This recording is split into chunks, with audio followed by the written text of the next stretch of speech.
요즘 날씨가 너무 덥습니다. 연일 최고 온도가 갱신되고 있는 그런 나날입니다.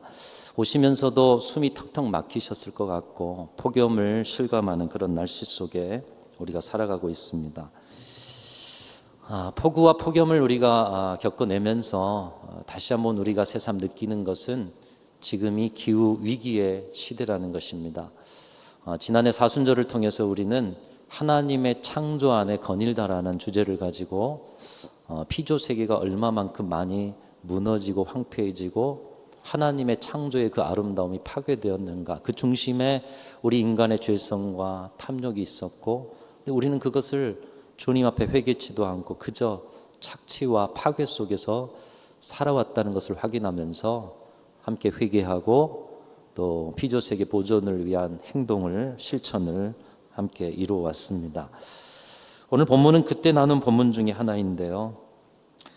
지난달 갑작스러운 폭우, 그리고 장마 기간이 한 8일 정도밖에 되지 않았다고 하고요. 올해는 그 후에 이어지는 폭염, 기후 위기를 우리 몸으로 느끼면서 한 해를 지난 지금 과연 지난해 사순절에 실천하고 결단했던 것들을 얼마만큼 우리가 더 행하고 있나, 이런 생각이 들었습니다. 여러분은 어떠십니까? 창조 세계의 회복을 위해 작년보다 한 가지라도 더 실천하고 계시는 것이 있으십니까? 작년보다 더 뜨거운 폭염입니다. 그 말은 작년보다 더 뜨겁게 주님이 피조 세계를 통해서 우리에게 말씀하고 계시다라는 것입니다. 그렇기 때문에 우리의 창조 세계의 회복을 위한 일은 한때 하고 마는 캠페인이 아니라 신앙 고백, 신앙 생활, 하나님의 음성과 피조 세계의 신음에 응답하는 과정으로서 신앙 고백이 돼야 될 줄로 믿습니다. 기존의 생활 문화로는 갑작스러운 기후 변화를 감당하기가 쉽지 않은 일들이 곳곳에서 나타나고 있습니다. 여러분, 우리의 생활, 옷 입는 거, 음식 먹는 거, 아이들의 학교 생활, 방학이 그렇죠. 사회 경제 시스템, 다 우리나라의 계절인 사계절에 맞춰져 있어요. 근데 기후 변화로 인해서 이제 사회 전체 시스템을 바꿔야 하는 과제가 우리 앞에 놓여 있고요. 국가 제반 시설, 그리고 생활 시설들을 새롭게 건설하고 확충해야 하는 과제. 근데 속도가 너무 빨라요. 그러면서도 자본이 많이 들어요. 참으로 답답한 자리들이 많습니다. 여러분, 기후로 우리 아이들 지금 방학인데요. 예전 같으면 크리스마스 전에 방학을 하잖아요. 그래서 성탄절 발표회나 이런 거를 방학하고 나서 충분히 준비하고 발표를 했다면 지금은 겨울방학이 성탄절 후에 1월이 다 돼서, 아니 1월 넘어서도 겨울방학이 시작돼요. 그만큼 기후가 변했고 그로 인한 생활 습관과 삶의 환경이 바뀌어지고 있는 것입니다. 이런 위기 속에 국제적인 경제 활동의 동향도 엄청나게 바뀌고 있습니다. 여러분, 코로나로 얼마나 힘들었고 또 많은 비용이 들었습니까? 우리는 또 국가가 준 지원금을 받아서 잘 넘기기는 했지만 그때 그 고통들, 그 죽어가는 생명들, 그 위기감에 위축된 자리들, 또 많이 무너진 사회 시스템. 그런데 미국의 경제주간지 이코노미스트에서는 코로나가 가져온 경제적 피해보다 기후변화로 인한 경제적 피해가 더 클 것이다. 앞으로 다가오는 기후변화로 인한 경제적 피해, 비교하지 못한다는 거예요. 코로나로 얼마나 힘들었는데 그것과 앞으로 이 기후변화를 통한 경제적 피해가 더 크다니, 여러분, 이것은 엄청난 충격적인 이야기입니다. 이런 기후 위기에 대한 인식 속에서 기후로 오는 불황을 극복하기 위해서 세계의 많은 기업들이, 그리고 자본의 흐름이 기후 중심으로 빠르게 변화하고 있습니다. 그래서 세계 유수한 기업들이 우리가 이 기후 위기에 대처하는 기업입니다, 이 이미지를 보여줌을 통해서 자신의 기업이 주가가 올라가게 하고 또 물건이 잘 팔리게 한다는 것이에요. 가장 중심이 되는 것이 기업과 공장이 생산을 위해 전기를 사용하는데 탄소 에너지 사용에서 재생 에너지 사용으로 패러다임을 변화시키고 있습니다. 이것을 나타내는 중요한 지표 세 가지가 있는데 여러분 요즘 많이 들어보셨을 거예요. RE100, ESG, CBAN이라는 기업의 중요한 지표가 있습니다. 많이 들어보셨는데 그래도 이 정도는 좀 알고 있으셔야 될 것 같아서요. 이것은 우리와 상관없는 이야기가 아닙니다. 우리의 이야기고 이미 바꾸어 가야 했는데 아직도 우리에게는 생소한 이야기라는 것이 문제입니다. 이 알리백은 기업에서 사용하는 전력 100%를 재생에너지로 대체한다라는 그런 내용의 선언입니다. 우리 기업이 알리백을 도달했어 하면 그 기업은 100% 전기를 석탄, 탄소 원료로 사용하는 것이 아니라 재생에너지, 수력, 풍력, 또 태양열 이런 전기를 가지고 우리는 생산했다. 이것을 이야기한다는 것이죠.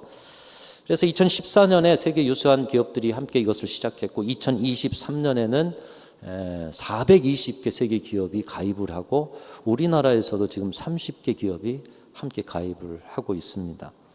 재생에너지로만 100% 전기를 사용하는 기업이 되는 목표, 이것을 달성한 기업들이 세계적으로 알려진 기업들이죠. 2016년에는 애플, 2017년에는 구글, 2020년에는 메타라는 그런 회사가 알리백을 달성했다. 이제는 석탄, 석유 원료로 하는 거기서 나온 전기 안 쓰고 수력, 풍력, 또 태양열로 나온 전기만 쓴다는 거예요. 이것의 직접적인 영향은 자신의 기업만 아니라 그 회사에 납품하고 있는 기업에게도 알리백을 요구한다는 것이죠.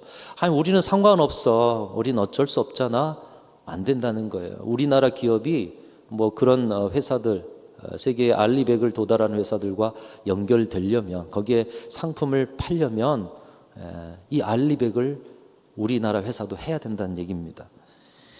자신들이 줄여봤자 다른 기업이 탄소를 배출하면 전 세계가 고통받기 때문에 납품업체에도 함께 책임을 요구하면서 기후위기 시대 자신들의 기업은 친환경, 사회적 책임을 다하는 기업으로 인식시켜서 도태되지 않고 이윤을 보기 위함인 것이죠.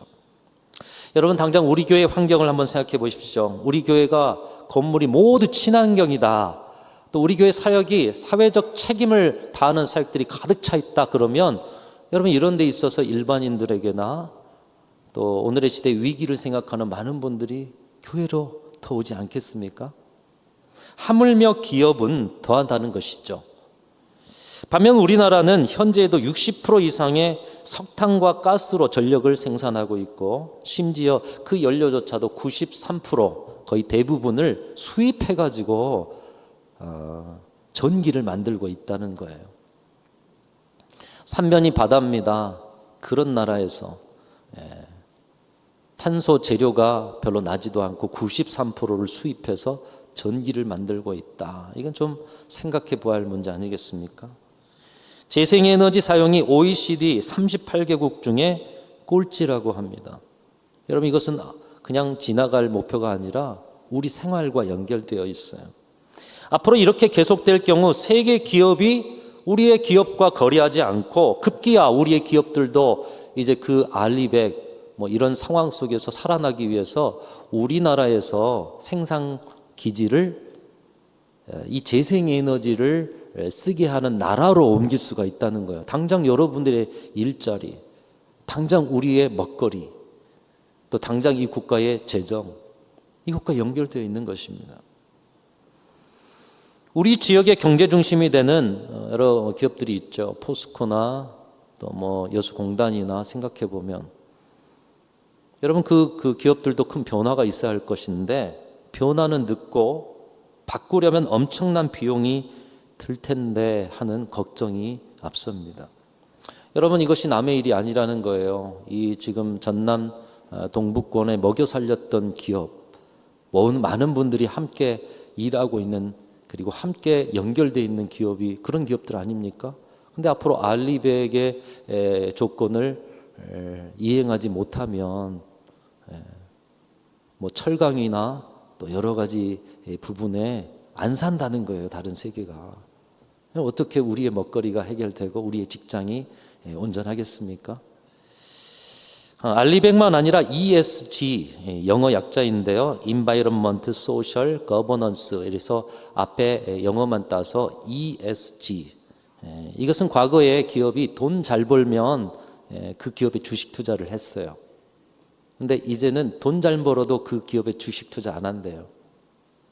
왜냐? 나중에 그 기업은 석탄 원료를 사용하고 또 그런 재생에너지와 사회적 책임을 다하지 못하면 나중에 오래가지 못할 것이라 생각해서 환경, 사회, 지배 구조와 같은 비재무적 요소가 요즘 중요하게 여겨지게 된다는 것입니다. 세계 최대 자산운용사인 블랙홀이라는 회사가 있습니다. 그런데 이 회사가 자산을 가지고 투자하는 금액이 1경 3천조라고 합니다. 여러분 이거 들어보기나 하는 숫자입니까? 이런 자본, 엄청난 자본이죠. 이걸 가지고 세계 기업에 투자를 한대요. 1경 3천조. 거대 글로벌 투자 회사인데 앞으로 탄소를 줄이지 않는 기업에는 투자하지 않겠다. 탈탄소 경영을 선언했다는 거예요. 우리나라 한전에 투자한 그런 투자 회사가 있습니다. APG라는 연금 투자 회사인데 한전이 한때 석탄 발전소를 짓는다. 이런 발표를 하니까 그때 한전 지분 790억을 매각해 버렸답니다. 팔아버리고 투자를 좀 제한해 버린 거죠. 그래서 깜짝 놀라가지고 2020년에 해외 신규 석탄 사업을 전면 철회하는 뭐 그런 일도 있었습니다. 남의 일이 아니라는 거죠. 우리의 일이라는 것입니다. 여러분 이런 일들은 국가 간에도 일어나고 있습니다. 지금 우리나라가 뭐 미국의 관세 관련해 가지고 남의 일이 아니잖아요. 만일에 뭐 농산물에 관세가 더 붙어가지고 그랬으면 수출이 막막하고 또 다른 제품에도 그렇고 이 관세라는 것. 근데 앞으로는 CBAM 탄소 국경 조정 제도 뭐 이렇게 만들어 가지고 탄소 비용을 내지 않는 그런 기업의 상품들에게는 환경 관세를 부과한다는 거예요. 그래서 우리나라에서 유럽으로 물건을 팔아요. 근데 유럽은 지금도 재생에너지 사용을 많이 하고 있기 때문에 탄소 비용을 생산부터 내고 있다는 거죠. 근데 우리나라는 아직도 이 탄소를 통한 전기를 사용하기 때문에 당신의 제품이 우리나라 오려면 그런 탄소 비용을 더 내야 된다. 그럼 제품값이 올라가게 되고 상품 경쟁력이 떨어지고 결국 팔리지 않게 되고 기업은 위축이 되게 되는 것 아니겠습니까? 이제는 기업이 이런 요소를 지키지 않으면 수출이 안 되고 우리나라가 수출을 통해서 살아가는 나라인데 앞으로 탈탄소 시대에 이것을 전면적으로 바꿔내지 않으면 미래가 없다. 그냥 해도 되고 안 해도 되는 것이 아니라 선택이 아니라 의무적 사항, 책임적 사항이 되었다는 것입니다. 여러분 그런 시대에 아직도 석탄 발전이나 원자력 발전을 이야기한다는 것 시대를 몰라도 너무 모르는 것이에요. 그런 상황에 우리나라는 내부적인 갈등과 분쟁으로 한 해에도 수십 년의 변화를 이루어 가는데 여러분 지금 우리나라는 몇십 년의 후퇴를 하고 멈춰 있는 자리로 서 있습니다.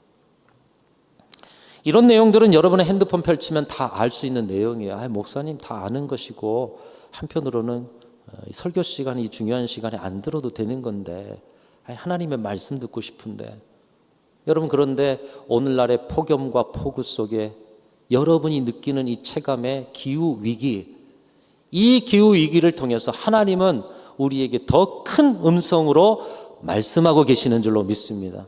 그러니까 이것이 우리의 신앙의 일과 상관이 없는 일이 아니라는 거예요. 기후위기와 기후변화로 생존이 다른 이 시기에 국가도 국민도 그리고 우리 그리스도인들도 별반 그 심각성을 모르고 있지는 않은가.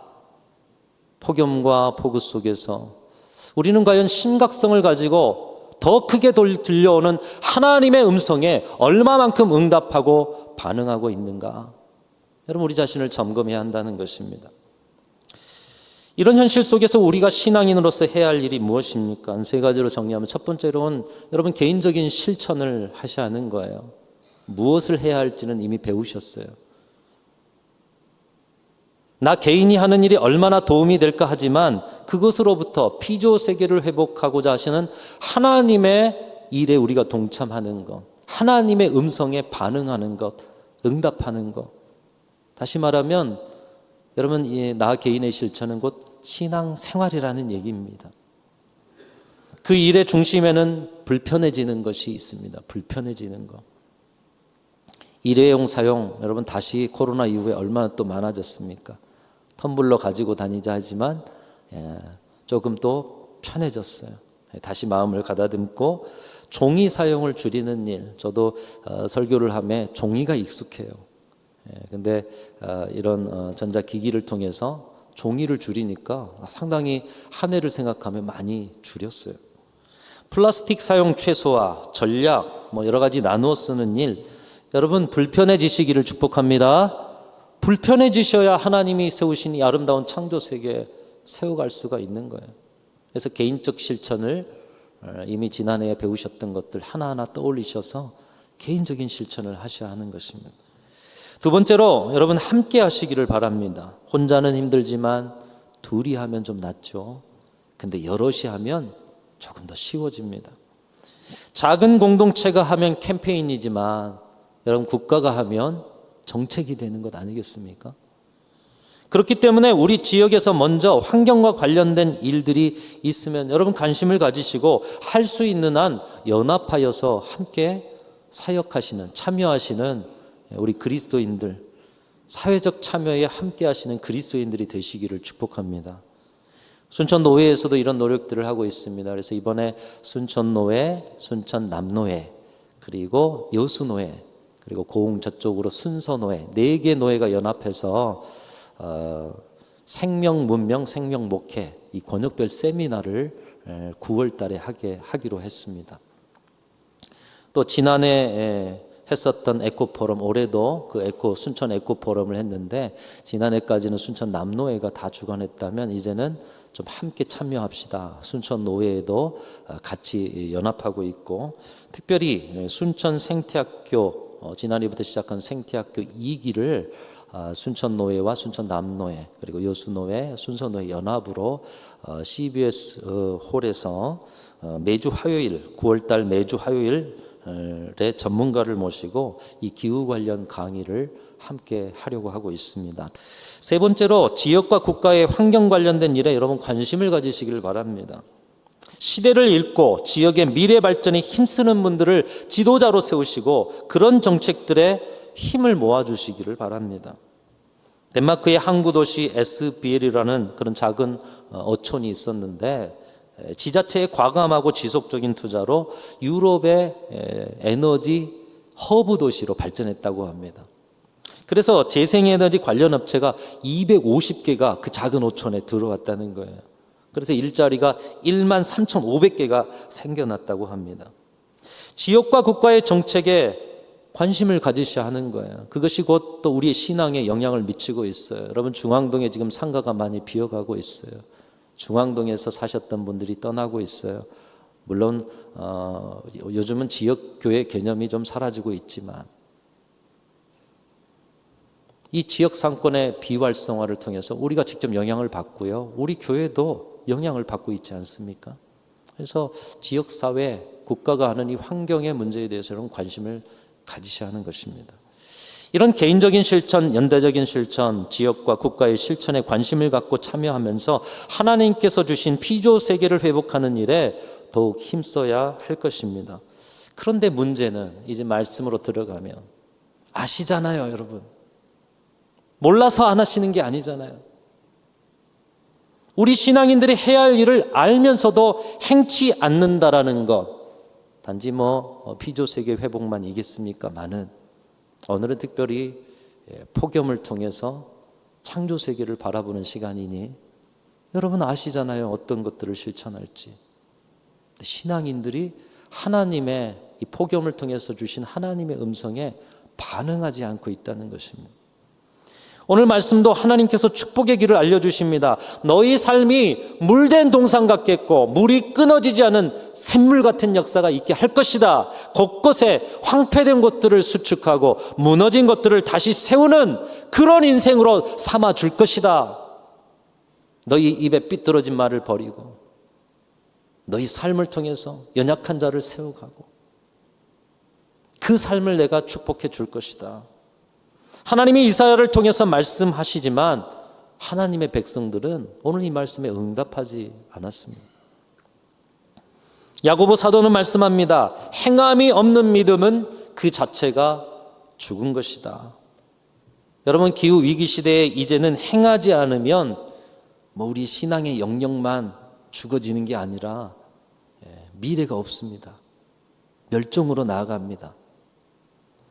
7월 8월의 새벽 큐티 말씀이 에스겔 말씀입니다. 이 바벨론이 멸망할 시기에 에스겔 선지자를 하나님께서 세우셔서 이 멸망할 시기에도 하나님께로 좀 돌아와라.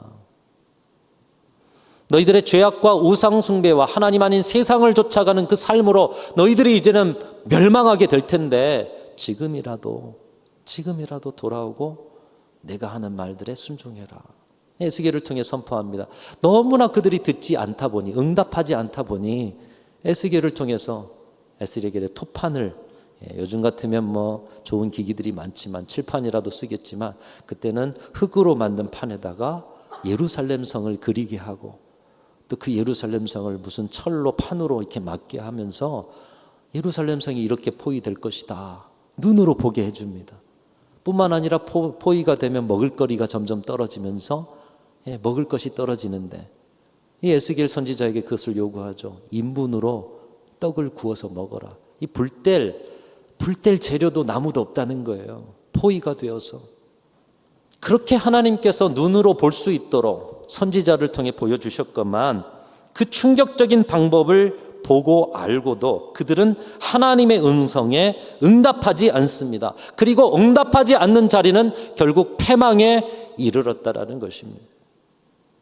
사랑하는 성도 여러분, 폭우와 폭염을 통해서 말씀하시는 하나님의 음성과 피조물들의 쉬는 소리에 응답하시는 저와 여러분들이 되시기를 주님의 이름으로 축원합니다. 덥다 할 게 아니라 이 더위 속에서 하나님이 무엇을 말씀하시는가? 그럼 나는 신앙인으로서 그 음성에 어떻게 응답해야 하겠는가? 하나님의 말씀을 듣고 순종으로 응답하는 것이 우리의 살 길인 것입니다. 그 살 길을 함께 열어가고 누리시는 우리 교회와 성도들이 다 되시기를 주님의 이름으로 축원합니다. 여러분, 지난해보다는 그래도 올해가 좀 나아야겠죠. 하나님의 창조 세계를 함께 거니는 삶, 하나님이 아름답게 창조하신 이 세계를 다시 회복하고 보존하는 일에 우리 신앙인들이 먼저 앞장서라. 이번 폭우를 통해서, 폭염을 통해서, 산불을 통해서 그거 일어난 다음에 도와주는 것도 중요하지만 그거 왜 일어나는지 아니, 하나님의 말씀에 응답하고 또 그것을 실천해라. 주의 이 음성이 여러분의 삶의 응답으로, 아름다운 열매로 맺혀지기를 주님의 이름으로 축원합니다.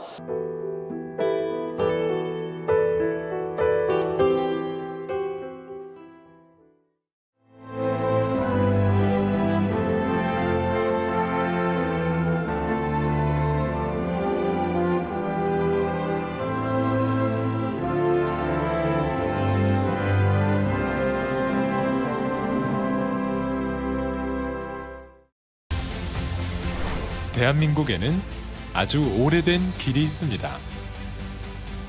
8,000년의 시간 속에 다듬고 보듬으며 지켜낸 생명의 길, 순천 갯발. 1,000년의 가치를 담아 오롯이 간직해온 치유의 길, 순천 서남사. 그 길 위에서 펼쳐지는 수많은 삶의 이야기들. 세계 속에서 빛나는 그 귀한 가치를 더 나은 내일로 이어가는 시간. 2025 순천 세계유산 축전.